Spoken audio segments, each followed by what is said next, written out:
உறவுகளுக்கு வணக்கம். மீண்டும் அனைவரையும் சந்திப்பதில் மிக்க மகிழ்ச்சி. இந்த வீடியோவிலும் ஒரு சில விடயங்கள் நாங்கள் பார்க்க போகிறோம். அது மட்டுமில்லாமல் எங்களுடைய டாக்டர் அர்ச்சுனா அவர்கள் பற்றிய ஒரு சில விஷயங்களும் பார்க்க போகிறோம். அதுக்கு முன்பதாக என்னுடைய சேனல் பிடிச்சிருந்தா, துரோகம் மீடியா பிடிச்சிருந்தா என்னுடைய சேனலை சப்ஸ்கிரைப் பண்ணி அப்படியே பெல் பட்டனை தட்டி விட்டுருங்க. டாக்டர் அர்ச்சுனா சம்பந்தமானது மட்டுமில்லாமல் பேசுபொருளாக இருக்கின்ற சமூக வலைத்தளங்களில் பேசுபொருளாக இருக்கின்ற பல்வேறுபட்ட வீடியோக்களை நான் உங்களோட பகிர்ந்து கொள்கிறேன். சரி, முதலாவதாக நான் பார்க்க போகிற விஷயம், இந்த வலிந்து காணாமல் ஆக்கப்பட்டோர் அவர்களுடைய உறவினர் இலங்கையில் பார்த்தீங்கன்னு சொன்னால் ஒரு ஆர்ப்பாட்டம் ஒன்று செஞ்சுருக்கிறாங்க. அது எங்கே பார்த்தீங்கன்னு சொன்னால் கொழும்பில் அல்ல, யாழ்ப்பாணத்தில் இல்லை, கிளிநொச்சி பகுதியில் இந்த ஆர்ப்பாட்டம் நடந்திருக்கிறது. சரி, இந்த ஆர்ப்பாட்டம் நடந்த விஷயம் ஏற்கனவே நான் பயந்திருந்தேன். ஆனால் இந்த ஆர்ப்பாட்டத்தில் ஒரு குறிப்பிட்ட நபர் ஒருவர் என்ன பேசி இருக்கிறாங்க அப்படின்னு சொல்லி அந்த வீடியோவை நீங்கள் பாருங்கள். பார்த்ததுக்கு அப்புறமாக நாங்கள் தொடர்ந்தும் பேசலாம். 15-16 வருட காலங்களுக்கு மேலாக தெருவிலே நின்று கண்ணீர் சிந்தி பல அச்சுறுத்தல்களுக்கும் மத்தியிலும் விசாரணைகளுக்கு மத்தியிலும் பெரும் அவலத்துடனும் ஆதங்கத்துடனும் பயங்கரத்துடனும் நாங்கள் இந்த நீதியை தேடி போராடி கொண்டிருக்கின்ற இந்த வேளையிலே சென்ற ஒருங்கிணைப்பு குழு கூட்டத்திலே தற்போது புதிதாக முளைத்து மக்களுடைய முழு ஆதரவையும் பெற்று தமிழ் தேசியம் என்ற போர்வையிலே தானும் ஒரு போராளி என்ற நினைப்பிலே பல விடயங்களை திரு அர்ச்சுனா ராமநாதன் அவர்கள் பேசிக் கொண்டிருக்கின்றார்கள். உண்மையிலேயே யாழ் மாவட்டத்திலே மட்டுமல்ல, கிளிநொச்சி மாவட்டத்திலும் அவருக்கு நிறைவான எங்களுடைய வாக்குகளை மக்கள் அளித்திருக்கின்றார்கள். தங்களுடைய வாக்குகள் பாராளுமன்றம் சென்றவர் தமிழ் தேசியம், தமிழ் விடுதலை புலிகள் தலைவர் பிரபாகரன் தனக்கு தந்தை என்று சொல்லுகின்ற போது கூட நாங்கள் உண்மையாகவே அவர் ஒரு தேசியத்தை விரும்பி தேசியத்தோடு பயணிக்கின்ற ஒருவராகத்தான் நாங்கள் பார்த்திருந்தோம். சென்ற செயற்குழு கூட்டத்திலே அவர் அரசாங்கம் சார்ந்து பேசி இருக்கின்றார். எங்களுக்கு இழப்பீட்டினையும் அதுக்குரிய பரிகாரங்களையும் செய்தால் காணாமல் ஆக்கப்பட்டவர் போராட்டத்தை அடக்கிவிடலாம், இல்லை அது ஒழித்து விடலாம் என்று அவருடைய நினைப்பு, அவருடைய படிப்புக்கு ஏற்ற வகையில் அவர் இந்த வார்த்தைகளை வெளிவிடவில்லை. எங்களுடைய வலிகளையும் வேதனைகளையும் சுமந்து மக்களுடைய ஆதரவை பெற்று பாராளுமன்றம் எங்களின் தயவாலே அங்கே சென்று எங்களுக்காக பேச வேண்டும் என்று நாங்கள் குரல் கொடுத்து ஒருமித்து எங்களுடைய பெருமதியான வாக்குகளை அளித்து அங்கே அனுப்பின இடத்திலே அவர் இலங்கை அரசு சார்ந்து பேசுவதை நாங்கள் வன்மையாக கண்டிக்கின்றோம். இனிமேல் அவர் காணாமல் ஆக்கப்பட்டோர் விடயத்த தரப்பை அவர் எங்கேயும் பேசக்கூடாது என்றதையும் இந்த ஊடக வாயிலாக கூறி நிற்கின்றோம். முக்கியமான ஒரு கேள்வி, இதுவரைக்கும் இப்ப உண்மையில நான் அந்த டிசி மீட்டிங் பார்த்தனாங்க. ஏற்கனவே அந்த கையடி சம்பந்தமான விஷயத்திலேயும் அவர் மூக்கல் வச்சு காய்ச்சிருந்தவர். நான் அவற்றை ஒரு வேட்பாளர் நின்றான். இப்ப என்ன விஷயம் நாங்கள் அவர் தமிழ் தேசியத்துக்கு எதிரான நிலப்பாட்டில் இன்றைக்கு நிற்கிறார். நான் ரெண்டு பேர் தானா கிருஷ்ணா, நான் ரெண்டு பேரையும் சொல்றேன். இப்ப என்னென்று சொல்லி சொன்னால் அங்கேயும் அந்த உறவுகளை அந்த டைடி அந்த உறவுகளை இதுவரைக்கும் சந்தித்து கதைக்காம தன்னிச்சையா முடிவு சொல்லுகிறார். அதே போல உங்களையும் இதுவரையும் சந்தித்து கதைச்சவர் அந்த அவர் ஒரு மக்கள் பிரதிநிதி. ஆனால் சந்திச்சு கதைச்சுட்டு கருத்து சொன்னாலும் பரவாயில்ல, ஆனா சந்திச்சு கதைக்கல நான் நினைக்கிறேன். நீங்க என்ன சொல்றீங்க? உங்களை சந்திச்சு கதைச்சவரா இதுவரைக்கும்? உண்மையிலே தேசியத்தை நேசித்து தேசியத்தோடு அன்றிலிருந்து இன்று வரை பாராளுமன்றம் சென்று பயணித்தவர்கள் எங்களோடு இன்று இந்த இடத்திலே நின்றிருக்கின்றனர். அவர்கள்தான் உண்மையாகவே தமிழையும் தமிழ் தேசியத்தையும் மக்களையும் நேசிக்கின்ற தலைவர்களாக நாங்கள் பார்க்கிறோம். திரு அர்ச்சுனா ராமநாதன் அவர்கள் எங்களுடைய எந்த விதமான எங்களுடைய வலிகளை வேதனைகளை உணராத போது உண்மையாகவே எங்களுடைய பெருந்தலைவனுடைய அந்த நாமத்தை சொல்வதற்கே அவர் தகுதியற்றவர். ஆகவே அவர் இந்த விடயத்தை அந்த செயற்குழு கூட்டத்திலே என்ன துணிவோடு அவருக்கு எந்த விதமான இழப்புகள் இருக்கோ இல்லையோ அதை பற்றி எங்களுக்கு தெரியாது. ஆனால் அந்த நேரம் எங்களுடைய அந்த அமைப்பிலே இருந்து சம்பளம் பெற்றவர்களாகத்தான் அவர்களுடைய தாய் தந்தையர்கள் சகோதரர்கள் இருந்திருப்பார்கள். நாங்கள் அரசியலுக்கு அப்பாலே நிற்கின்றோம். எங்களுக்கு அரசியல் ஞானம் இல்லை. நாங்கள் பாதிக்கப்பட்ட ஒரு தரப்பாக நின்று நீதிக்காக போராடி கொண்டிருக்கிறோம். எங்களுடைய இந்த தூய்மையான போராட்டத்துக்கும் நீதிக்குமாக நாங்கள் தெருவிலே நிற்கின்ற போது அவர் எங்களுடைய அந்த விடயத்தை எடுத்து பேசுவதே தப்பு. அதற்கு காரணம் அவர் உண்மையாகவே தமிழ் மக்களை நேசித்து தமிழர்களுக்காக குரல் கொடுக்கின்ற ஒரு பாராளுமன்ற உறுப்பினராக இருந்திருந்தால் இந்த நேரத்தில் எங்களோட கலந்து கொண்டிருப்பார். அதை விட ஏற்கனவே இந்த தன்னுடைய வார்த்தைகளை விட முதல் எங்களோடு அவர் கலந்துரையாடி இருப்பார். அப்படி எதுவுமே இல்லாமல் இன்றைக்கு அரசியல் சார்ந்து விகாரியை பற்றி பேசுகின்றார். இன்றைக்கு நானும் என்னுடைய காணியை இழந்துதான் இன்றைக்கு என்னொரு இடத்துல என்னுடைய குடிமனையை அமர்த்தி நான் வாழ்ந்து கொண்டிருக்கின்றேன். இன்றைக்கு எத்தனையோ வருட காலமாக பலம்புரி நடவடிக்கையோடு நான் என்னுடைய மண்ணை விட்டு வந்தேன். நான் பிறந்து தவழ்ந்து வந்த மண் இன்றைக்கும் ராணுவ கட்டுப்பாட்டுக்குள்ளே இருக்கிறது. அந்த வலிகளோடும் வேதனைகளோடும் அதை விட இந்த உயிர்களுக்கு மேலான உறவுகளை நான் ஒன்றுணைத்து தேடிக்கொண்டிருக்கின்ற போது அவர் இப்படியான கருத்துக்களை வெளியிடுவது அவருக்கு எங்களுடைய பூமியை பற்றியே அவருக்கு விளங்காம இருக்கலாம். காரணம் அவர் கொழும்பு வழியை படிச்சிருக்கலாம், வெளிநாடுகளில் படிச்சிருக்கலாம், அவர் தந்த கல்வி அறிவை எங்கெங்கேயோ போய் எல்லாம் பெற்றிருக்கலாம். ஆகவே எங்களுடைய வலிகளையும் வேதனைகளையும் இந்த மண்ணின் மகிமையும் உணர்ந்தவர் தான் அதுக்கு பேச முன்வரவர். சொல்கிறீர்கள் அவர்கள் கொழும்பில் வாழ்ந்தவர் அல்லது தென்னிலங்கையில் வாழ்ந்தவர் என்று கூறுகிறீர்கள். ஆனால் வடக்கு மக்கள் தானே அம்மா அவரை எம்பி ஆக்கி இருக்கிறார்கள். அவருடைய பேச்சு அந்த மாமனிதருடைய வார்த்தைகளை அவர் பின்பற்றின அந்த வழிகாட்டலையும் அவர் வெச்சு தன்னை ஒரு ஆதரவாளர் தான் மக்களுக்கு ஒரு ஆதரவாளனாக வந்தார் ஒழிய அப்படி உண்மையாகவே தலைவரை எங்கள் மாமனிதரை நேசித்தவராக இருந்தால் அவர் இந்த இடத்துல இந்த வார்த்தையை சொல்லி இருக்க மாட்டார். எங்களுடைய வலிகளையும் வேதனைகளையும் தலைவர் வளர்ப்பிலே வளர்ந்த எங்களுடைய பிள்ளைகள் பெருமதியானவர்கள். அவர்களை யாரும் விலை பேச முடியாது. நாங்கள் அவர்களை எங்கேயும் நாங்கள் விலை பேச முடியாத அளவுக்கு தான் இந்த போராட்டத்தை தனித்துவமாக நடத்தி கொண்டிருக்கிறோம். எங்களுடைய பெருமதியான பிள்ளைகளுக்கு இழப்பீடு கொடுக்க ராமநாதனோ அல்லது இலங்கை அரசோ எவராலுமே விலை பேச முடியாது. அதுக்கான பரிகாரம் அவர்களால் செய்யவும் முடியாது. உண்மையை நீதியையும் கண்டறியும் மட்டும் எங்களுடைய உடலில் உயிரிலுள்ள வரைக்கும் இந்த போராட்டம் நிலைக்கும். சர்வதேசத்தின் நீதியை நாங்கள் பெற்றேறிடுவோம். இந்த வீடியோ பார்த்துருப்பீங்க. இதில் குறிப்பிட்ட நபர் ஒருவர் அர்ச்சுனாவுக்கு எதிராக தன்னுடைய கருத்துக்களை சொல்கின்ற விஷயங்கள் காணப்படுகிறது. இந்த வீடியோ உற்று நோக்கி பாருங்க, பார்க்காத திரும்ப பார்த்துட்டு நீங்கள் நான் சொல்கிற விஷயத்தை தெளிவாக கேளுங்க. இதில் சொல்லப்படுகின்ற அல்ல இந்த குறிப்பிட்ட அந்த வயோதிபரிடம் பேட்டி எடுக்கின்ற அல்லது நேர்காணல் காண்கின்ற நபர் ஒருவர் தன்னுடைய பெயரை தெளிவாக சொல்கிறார். இதில் இருந்து ஒரு விஷயத்தை தெளிவாக புரிந்து கொள்ள வேண்டும். என்னுடைய பக்கம் வருகிற அல்லது என்னுடைய வலியொலி பக்கம் வருகின்ற என்னுடைய சகோதர சகோதரிகளே, அண்ணன்மாரே, தங்கைமாரே, அதே மாதிரி என்னுடைய வயதுக்கு மூத்தவர்களுக்கும் ஸ்ரீவர்கள் எல்லாருமே தெளிவான ஒரு விஷயத்தை புரிந்து கொள்ள வேண்டும். இங்கே பேட்டி எடுத்தவர் தன்னுடைய பெயரை தெளிவாக சொல்கிறார். ஏற்கனவே குறிப்பிட்ட நபர் கௌரவ பாராளுமன்ற உறுப்பினர் டாக்டர் அர்ச்சுனா அவர்களுடைய கட்சியில்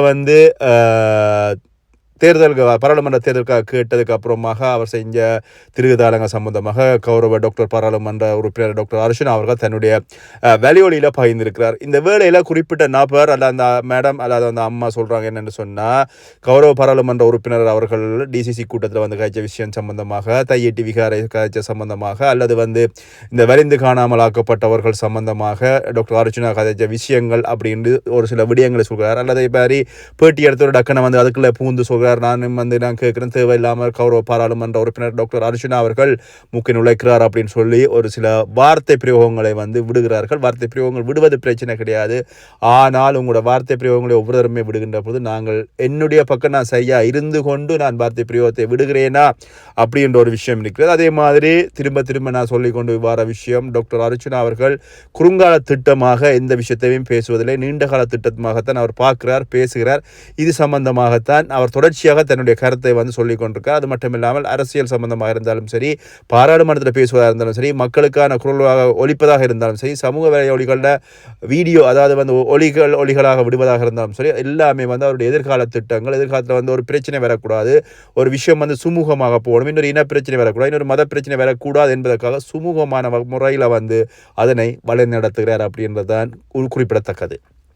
இந்த வேளையில் கடந்த டிசிசி கூட்டத்தில் கௌரவ பாராளுமன்ற உறுப்பினர் சொன்ன விஷயம், அதாவது இந்த வலிந்து காணாமல் ஆக்கப்பட்டோர் பிரச்சனை சம்பந்தமாகவும் சுதாரணா பிரச்சனை சம்பந்தமாகவும் சொன்ன விஷயம் இந்த வலிந்து காணாமல் ஆக்கப்பட்டோருக்காக ஒரு கட்டடம் ஒன்றை கட்டி தொடர்ச்சியாக நீங்கள் இந்த கட்டடத்தில் முடிப்பது சம்பந்தமாக ஒரு கட்டடத்தை கட்டி வீணான விரயத்தை செய்து கொண்டு அந்த பண விரயத்தை செய்து கொண்டு இருப்பதை விடுத்து காணாமல் ஆக்கப்பட்டவர்கள், என்னுடைய அப்பா உட்பட காணாமல் ஆக்கப்பட்டவர், இவர்கள் இருக்கிறார்களா இல்லையா அப்படி என்ற முடிவை சொல்லி சொல்லி இந்த பிரச்சனைக்கு வந்து எங்களுடைய அந்த வயதானவர்களும் சரி, பெற்றோரும் சரி, உறவினர்களும் சரி, எங்களுடைய உறவுகள் இருக்கிறார்கள், இல்லை அவர்கள் காணவில்லை, இல்லை இன்றை வருவார்கள், நாளை வருவார்கள் என்ற ஒரு எதிர்பார்ப்பார்கள், அவர்களுக்கான இந்த பிரச்சனையை வந்து ஒரு முற்றுப்புள்ளி வையுங்கள். எவ்வளவு பேர் இருக்கிறார்கள், எவ்வளவு பேர் இல்லை, அதற்கான விவரங்களை தெளிவாக வெளியிடுங்கள் அப்படின்ற நோக்கத்தில் தான் டாக்டர் அர்ச்சுனா தெளிவாக சொல்லியிருந்தார். இந்த காணாமல் ஆக்கப்பட்டோருக்கான ஒரு கட்டடத்தை கட்டி அதில் வந்து அந்த பணத்தை விரியப்படுத்தி கொண்டிருப்பதை விட அவர்களுடைய பெற்றோர்களுக்கு சரியான வகையில் வந்து நீங்கள் கருத்தை சொல்லுங்கள், அவர்கள் இருக்கிறார்களா இல்லையா அப்படின்றதை வந்து தெளிவுபடுத்துங்கள் அப்படின்றதை கௌரவ பாராளுமன்ற உறுப்பினர் சொல்லியிருந்தார். நான் இதில் வந்து சொல்வது உங்களுக்கு தவறாக இருக்கிற பட்சத்தில் நீங்கள் டிசிசி கூட்டத்தில் நடந்த அந்த வீடியோவை வந்து எடுத்து பாருங்கள். சமூக வலைத்தளங்களில் அல்லது வலையொலிகளில் வந்து அந்த வீடியோக்கள் தெளிவாக இருக்கிறது. அதை வந்து நீங்கள் எடுத்து பார்த்தீங்கன்னு சொன்னால் நிச்சயமாக உங்களுக்கு புரியும். இது ஒரு புறம் இருக்க, இன்னொரு அரசியல்வாதியாக இருந்தவர் அல்லது அரசியல்வாதியாக வர இருக்கின்ற ஒரு சட்டத்துறை அவர்களும் வந்து இதே பிரச்சனையை தான் ஒரு ஊடகம் ஒன்றுக்கு வந்து செய்தியாகவோ அல்லது வந்து அவருடைய சமூக வலைத்தளங்களில் பகிர்ந்ததை வந்து ஊடகம் வந்து பதிவேற்றி இருக்கிறதோ தெரியவில்லை. இதே பிரச்சனையை தான் டாக்டர் அர்ச்சுனா சொன்னது டிசிசி கூட்டத்தில் வந்து இறந்தவர்களுக்காக அவர்களுக்கான பண கொடுப்பனவை கொடுத்து அந்த பிரச்சனையை முடியுங்க அப்படின்ற வகையில் வந்து தன்னுடைய கருத்தை சொல்லியிருந்தார். இதுக்கு சம்பந்தமான தெளிவான விளக்கத்தை கௌரவ பாராளுமன்ற உறுப்பினர் டாக்டர் அர்ச்சுனா அவர்களும் கொடுத்திருக்கிறார். ஆனாலும் அந்த நபர் சொல்கின்ற விஷயமும் வந்து இதே தான், தெளிவற்ற வகையில் அந்த வீடியோ பார்க்கல அல்லது வந்து அந்த வீடியோவில் வந்து நுணுக்கமாக பார்த்தால் அது சரியான வகையில் பேசப்படும். அது மாதிரி டாக்டர் அர்ச்சுனா சொல்லியிருக்கிறாரு வந்து இதே தான், நான் ஏற்கனவே சொன்ன விஷயம்தான். இங்கே வந்து இந்த தேவை இல்லாமல் அங்கே பார்த்தீங்கன்னா ஒரு கட்டடத்தை கட்டுவது மட்டும் இல்லாமல் அதில் வந்து தொடர்ச்சியாக வந்து தங்களுடைய பிள்ளைகளை தங்களுடைய உறவுகளை பறிகொடுத்தவர்கள் அதில் வந்து அழுது கொண்டு நிற்பதை விட அவருக்கான ஒரு தீர்க்கமான முடிவை சொன்னீங்கன்னு சொன்னால் பிரச்சனை முடிஞ்சுது. ஏன்னு சொன்னால் அவர்களுக்கான அந்த காரியங்களோ அல்லது வந்து சரி ஒரு உறுப்பினர் இல்லை என்று சொன்னால் சரி அவருக்கான இறுதி காரியங்கள் செய்யாவிட்டால் அவர்களுக்கான அந்த திதிகள் கொடுப்பதிலிருந்து சமய வழிபாடுகளிலிருந்து தங்களுடைய கலாச்சார பண்பாட்டுக்கு ஏற்ற வகையில் நாங்கள் என்னென்ன ஒரு இறந்த நபருக்காக கொடுக்க வேண்டுமோ அதை வந்து அந்த மரியாதையை கொடுப்பதற்கு வழிவகுக்கும். அதே மாதிரி இருக்கிறார்கள் சொன்னால் அவர்களை பார்ப்பதற்கான வழிவகைகளை செய்யுங்கள் அல்லது வந்து அவர்களை விடுதலை செய்வதான வழிவகைகளை செய்யுங்கள். இப்படி பல்வேறு விஷயங்களுக்கு ஏற்ற வகையில் தான் டாக்டர் அர்ச்சுனா தன்னுடைய கருத்தை சொல்லியிருந்தார். இதை அது வந்து புரிந்து கொள்ளாத வகையில் அல்லது வந்து அந்த சரியான வகையில் அந்த குறிப்பிட்ட வீடியோவை பார்க்காமல் அல்லது வந்து இதில் வந்து தெளிவின்மை காரணமாக இது வந்து பிரச்சனையாக தெரியவில்லை. ஆனால் இப்படியான ஒரு விஷயத்தை வந்து மக்களிடையே வந்து பரப்புகிறார்கள். அதே மாதிரி இந்த கிளிநொச்சியில் இடம்பெற்ற இந்த கூட்டத்தில் அதாவது வந்து கவலை ஈர்ப்பு போராட்டத்தில் வந்து பார்த்தீங்கன்னா அந்த வலையொலி ஒன்றில் வந்து அது போகும்போது நீங்கள் சாப்பிட்டு போங்க சாப்பாடு எடுத்துகிட்டு போங்கன்னு சொல்கின்ற பொழுது அங்கே வந்து ஏழை மக்கள் குறிப்பாக தாக்கப்படுகிறார்கள். அல்லது அவர்களை வந்து குறி வச்சு இந்த போராட்டம் இடம்பெற்றதாகவும் சமூக வலைத்தளங்களில் பேசப்படுகிறது. அதே மாதிரி இந்த கிளிநொச்சியில் இடம்பெற்ற இந்த கவன ஈர்ப்பு போராட்டத்தில் குறிப்பிட்ட ஒரு 200 பேருக்குள்ளதான் இணைந்திருப்பார்கள். அது மட்டும் இல்லாமல் அவர்கள் வந்து குறிப்பிட்ட ஒரு கட்சியினால் உருவாக்கப்பட்டவர்களாகவும் வலையொலிகளில் பேசப்படுகிற விஷயமாக இருக்கிறது.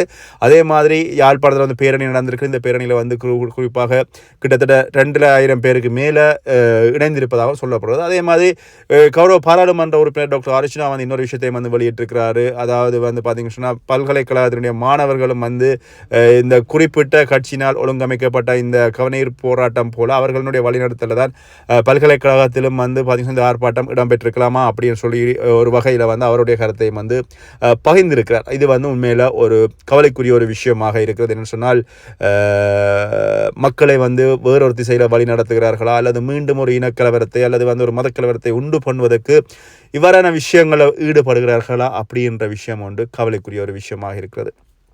இதே போல் இந்த தையிட்டி விகார பிரச்சனையும் வந்து இந்த கவலை இருப்பு போராட்டத்தில் அந்த வீடியோலையும் வந்து பேசப்படுற ஒரு விஷயமா இருக்குது. ஆனால் இது சம்பந்தமாக இன்னொரு விஷயம் வந்து வலையொலியில் வந்து கண்டுகொள்ளக்கூடியதாக வந்து ஒரு வலையொலி நண்பர் ஒருவர் வந்து பார்த்தீங்கன்னு சொன்னால் நைனாதீவை சேர்ந்த